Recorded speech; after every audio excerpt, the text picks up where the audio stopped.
आज महिला दिवस पर मैं दो आवाजें सुनाने जा रही हूँ। एक आवाज जो सदियों से समाज एक स्त्री से कहता आया है और दूसरी आवाज जो हर स्त्री के भीतर छुपा हुआ उसका अपना सत्य होना चाहिए। पहले सुनिए समाज क्या कहता है। स्त्री हो तुम बस स्वीकार करो। स्त्री हो तुम बस स्वीकार करो, जिसे पिता ने चुन दिया वर वही है तुम्हारा। उसके स्वभाव उसके क्रोध सबको प्रेम समझकर स्वीकार करो। यदि वह अपमान करे भाग्य मान कर स्वीकार करो। यदि वह प्रताड़ित करे परीक्षा मान कर स्वीकार करो। और यदि कोई असत्य बार बार तुम्हारे सामने रखा जाए तो उस असत्य को भी सत्य मानकर स्वीकार करो।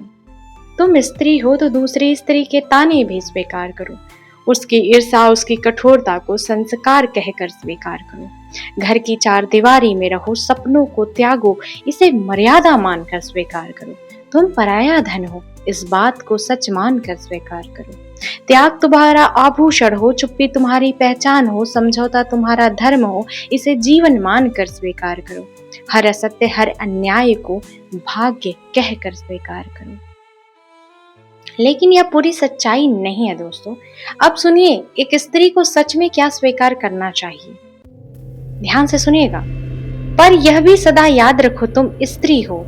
तुम स्त्री हो तो अपने अस्तित्व को भी स्वीकार करो। तुम स्त्री हो तो अपने सपनों को बड़ा करने का अधिकार भी स्वीकार करो।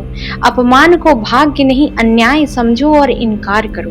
प्रताड़ना को परीक्षा नहीं अत्याचार समझो, उसका प्रतिकार करो। चुप्पी को आभूषण नहीं अपनी आवाज का विस्तार करो। त्याग यदि तुम्हारी इच्छा हो तो प्रेम से स्वीकार करो, पर यदि वह मजबूरी बने तो उससे साफ इनकार करो। समझौता यदि सम्मान बचाए तो सोच समझ कर स्वीकार करो, पर जो आत्मा को तोड़ दे उसे डटकर इनकार करो। तुम स्त्री हो, तुम स्त्री हो, अपने अधिकारों से प्यार करो।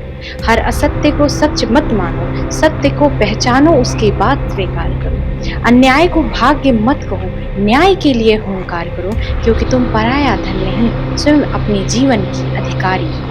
और अंत में जो तुम्हें गिराए उसे त्याग करो, जो तुम्हें उठाए उसे स्वीकार करो। तुम स्त्री हो, झुक कर नहीं उठकर जीना स्वीकार करो। तुम स्त्री हो, झुक कर नहीं उठकर जीना स्वीकार करो। याद रखो, स्त्री होना कमजोरी नहीं है। स्त्री होना सृजन है, शक्ति है, अस्तित्व है। तुम त्याग की मूर्ति ही नहीं बल्कि शक्ति का स्वरूप भी।